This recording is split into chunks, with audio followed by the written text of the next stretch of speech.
Radhe Radhe. Today is Saturday, 27th April 2024. And here we are for this short recap video to summarize today's class, which was an entire session on a full chapter quiz for chapter 8. We are here, of course, in our Bhagavad Gita study series, therefore concluding chapter 8 and then soon moving onward. So here along with me is Mummy. Radhe Radhe.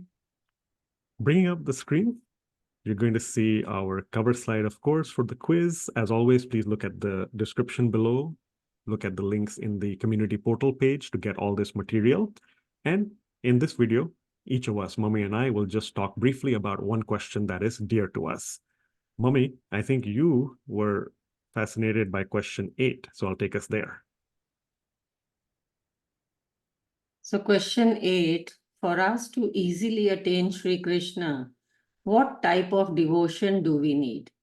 And how about absorption? Yeah, so the answer is that we need to have exclusive devotion. Ananya Bhakti. Exclusive devotion in Sanskrit is Ananya Bhakti. And the absorption has to be constant.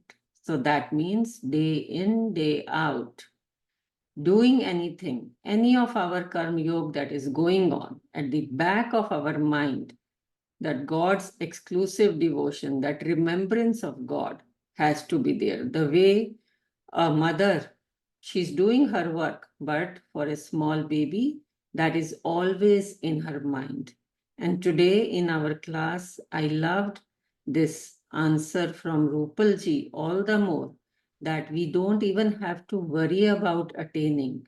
Let's be in that continuous bliss of remembering Sri Krishna, that let's all be on that joyous path of remembering Sri Krishna at every moment.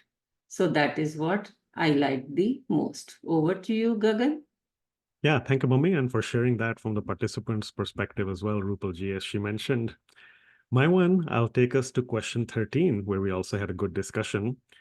What is the key feature of the path after death that leads to liberation, not rebirth? What is that key feature symbolic of?